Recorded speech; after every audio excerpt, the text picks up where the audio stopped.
सोचो कोई बोले मेरा घर तो 30 हाथ लंबा है, दूसरा बोले मेरा तो 2 गज लंबा है। अब कौन बड़ा है भाई? कंफ्यूजन ही कंफ्यूजन। इसलिए दुनिया ने मिलकर डिसाइड किया, let's standardize. Hence SI system यानी international system of unit launch हुआ 1960 में पेरिस के कॉन्फ्रेंस में, एफिल टावर के पास। तो शुरू करते हैं फिजिकल क्वांटिटी से। इसका डेफिनेशन है वो क्वांटिटी जिन्हें मेजर किया जा सकता है। इसके टाइप्स की बात करें तो इसमें सबसे पहले आता है फंडामेंटल क्वांटिटी, जैसे हाइट, मास, टाइम। बेसिक चीजें जो होती है वो फंडामेंटल होता है। डिराइव क्वांटिटीज क्या होता है? बनाई गई फंडामेंटल क्वांटिटीज से, ठीक है। जो फंडामेंटल क्वांटिटीज से हम कुछ नया बनाते हैं, जैसे स्पीड का फॉर्मूला होता है डिस्टेंस अपॉन में टाइम, तो ये फंडामेंटल क्वांटिटीज से बनाया है, तो ये डिराइव हो गया। नाउ बारी है सप्लीमेंट्री यूनिट। ये क्या होता है? इसमें प्लेन एंगल आता है, सॉलिड एंगल आता है। प्लेन एंगल का यूनिट होता है रेडियन और सॉलिड एंगल का होता है स्टेरेडियन। ओके, इसका सिंबल है आर एडी, इसका सिंबल है एस आर। सो एक इंपॉर्टेंट टॉपिक है एसआई बेस यूनिट। कौन कौन से फंडामेंटल यूनिट होते हैं? तो हमारे फिजिक्स के 7 एवेंजर्स है, यानी 7 फंडामेंटल यूनिट है। कौन कौन से? लेंथ मीटर में नापा जाता है इसको, ठीक है, ऐसा यूनिट इसका मीटर है।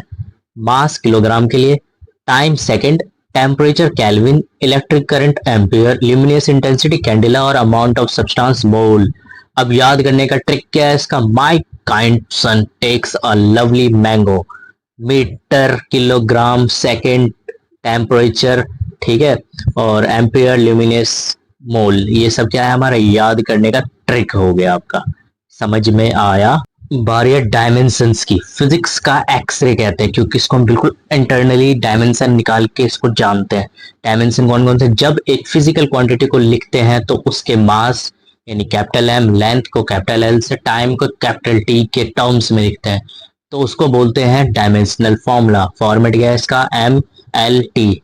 एम की पावर कुछ भी हो सकता है, जैसे उन्होंने ए ले लिया, बी ले लिया, सी ले लिया, ठीक है। अब यहाँ कुछ एग्जांपल है डायमेंशनल फॉर्मूला के लिए जो बहुत ज्यादा इंपॉर्टेंट है एग्जाम के लिए। तो इसमें सबसे पहले velocity L T minus one, acceleration L T minus two, force M L T minus two, work M L two T minus two, power M L two T minus three, pressure M L minus one T minus two, momentum M L T minus one और energy M L two T minus two. तो ये important dimension है, आपको आना ही चाहिए, क्योंकि इससे याद हो गया तो आप दुनिया के कोई भी डायमेंशन आराम से कर सकते हो अगर इसको आपने रट लिया तो यहाँ एक टॉपिक है यूजेस ऑफ डायमेंशनल एनालिसिस। तो क्या क्या यूज है? पहला, चेक करेक्टनेस ऑफ इक्वेशन, यानी एलएचएस को आरएचएस के बराबर देखना हो तो हम डायमेंशन एनालिसिस करते हैं। कन्वर्ट को यूनिट्स, ठीक है, यूनिट्स को कन्वर्ट करना हो या फिर फॉर्मूले को डिराइव करना हो तो हम डायमेंशनल एनालिसिस का इस्तेमाल कर सकते हैं।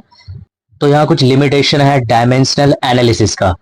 कैन नॉट टेल कांस्टेंट, यानी कांस्टेंट के बारे में नहीं बता सकता, जो पाई, हाफ, ये सब जो आ जाता है इसको नहीं बताता डायमेंशनल एनालिसिस। के अलावा only works for dimensionally homogeneous equation के लिए काम करता है, ठीक है। Does not work for trigonometry, log, exponential equation, ठीक है, तो इनमें यूज नहीं होता आपका डायमेंशनल एनालिसिस। तो यहाँ एक आपका सवाल दे रखा है, check if the equation v equals to u plus a t is dimensionally correct.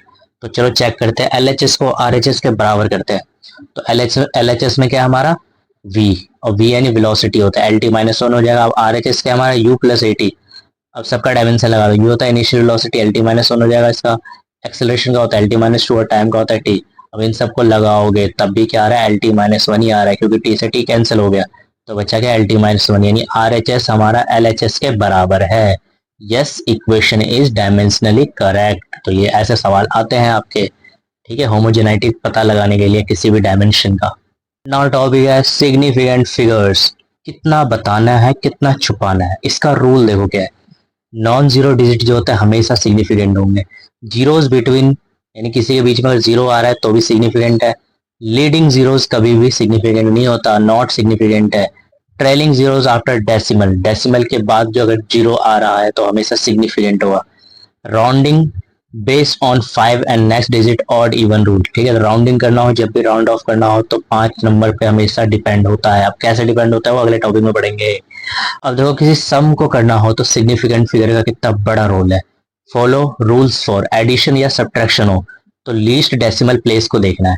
Multiplication या डिवीजन हो तब भी क्या देखना है? Least significant figure. एग्जांपल दे रखा है देखो, 5.25 है, इसमें हमने 2.1 को जोड़ दिया तो आंसर क्या आएगा? 7.4 आएगा, क्योंकि लीस्ट डेसिमल इसके ऊपर है, ठीक है। तो लीस्ट सिग्निफिकेंट फिगर ये वाला है तो इसको ही माना जाएगा, because 2.1 has only one decimal place, so answer will be 7.4। समझ में आ रहा है? नाउ राउंडिंग ऑफ में देखो कैसे करना है, if digit to be removed, अगर 5 से क्या हो कम हो तो उसे छोड़ देना है, समझ में आया? 5 से अगर कम है तो छोड़ देना है उससे। If digit to be removed greater than 5, अगर 5 से ज्यादा है तो इंक्रीज हो जाएगा the last remaining digit bye 1, ठीक है, लास्ट डिजिट किससे बढ़ जाएगा, 1 से बढ़ जाएगा, एक प्लस कर देंगे उसमें। If digit is equal to 5 and next digits are 0, तो राउंड टू इवन, उसको इवन में कर देना है कन्वर्ट, इवन में कर दोगे कन्वर्ट अगर 5 के बराबर हो और अगला 0 हो डिजिट तो, ठीक है, समझ आ रहा है? अब यहाँ कुछ कन्वर्जन्स है जो बहुत इस्तेमाल होते हैं आपके न्यूमेरिकल्स में। Old school to SI style, मतलब कहने का है सीजीएस को एसआई में बदलना हो तो कैसे करेंगे। तो यहाँ बता रखा है देखो 1 सेंटीमीटर मीटर में बदलेंगे तो 0.01 हो जाएगा। एक डाइन में होता है 10⁻⁵ न्यूटन, 1 अर्ग में होता है 10⁻⁷ जूल, एक बार में होता है 10⁵ पास्कल, 1 एटीएम यानी एटमॉस्फेरिक प्रेशर में होता है 1.013 इंटू में 10⁵ पास्कल, एक ग्राम में होता है 10⁻³ किलोग्राम, एक मिनट में 60 सेकंड और एक घंटे में 3600 सेकंड। तो ये था कन्वर्जन, आपको आना चाहिए।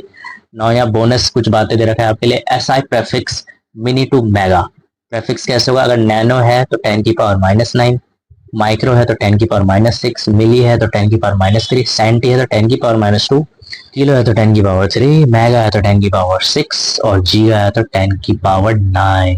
एरर क्या होता है, कोई भी physical quantity length time mass ETC को मेजर करते वक्त जो वैल्यू आती है वो एग्जैक्ट नहीं होती, उसमें थोड़ा बहुत फर्क होता ही है, उसी फर्क को बोलते हैं error.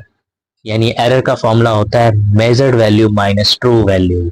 Now types of error की बात करें तो इसमें सबसे पहले सिस्टमैटिक एरर, बार बार वही गलती, जैसे घटिया इंस्ट्रूमेंट में होता है, गलत तरीके यानी एंगल से देखना, मौसम का इफेक्ट, गर्मी ठंड, ये सब फिक्स हो सकता है, तो ये सब क्या है, सिस्टमैटिक एरर। उसके बाद आता है आपका रैंडम एरर, कभी इधर कभी उधर। इसमें क्या होता है, जैसे स्टॉप वॉच का टाइम कभी 9.8 सेकंड तो कभी 10.1 सेकंड, यानी मूड स्विंग वाली एरर होती है इसके अंदर।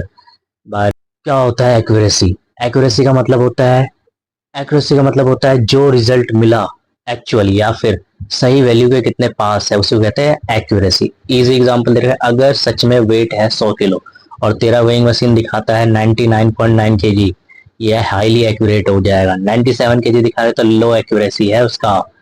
फिर बारी है क्या होता है प्रिसीजन। डेफिनेशन की बात करें, प्रिसीजन मतलब है आपके रिजल्ट बार बार एक जैसे आए या नहीं, ये होता है प्रिसीजन। इजी एग्जांपल, तू 3 बार किसी बॉल का टाइम मेजर करता है तो टाइम क्या क्या आ रहा है, 2.01 सेकंड, 2.02 सेकंड, 2.01 सेकंड, तो हाईली प्रिसाइज हो गया। अगर 2.0 आ रहा है, फिर 2.5 आ रहा है, फिर 1.8 आ रहा है, तो ये क्या हो जाएगा, लो प्रिसीजन हो जाएगा। ठीक है, तो ये बॉल का टाइमिंग है। ओके, थैंक यू बच्चों, तो मिलते हैं अगले वीडियो में ऐसे इंटरेस्टिंग लेक्चर के साथ, ताकि आपका कोई भी टॉपिक चाहे फिजिक्स हो या केमिस्ट्री हो या बायो आपका आसानी से क्लियर हो जाए और कोई दिक्कत ना हो अच्छे मार्क्स को स्कोर करने में। ओके, थैंक यू, मिलते हैं अगले वीडियो में।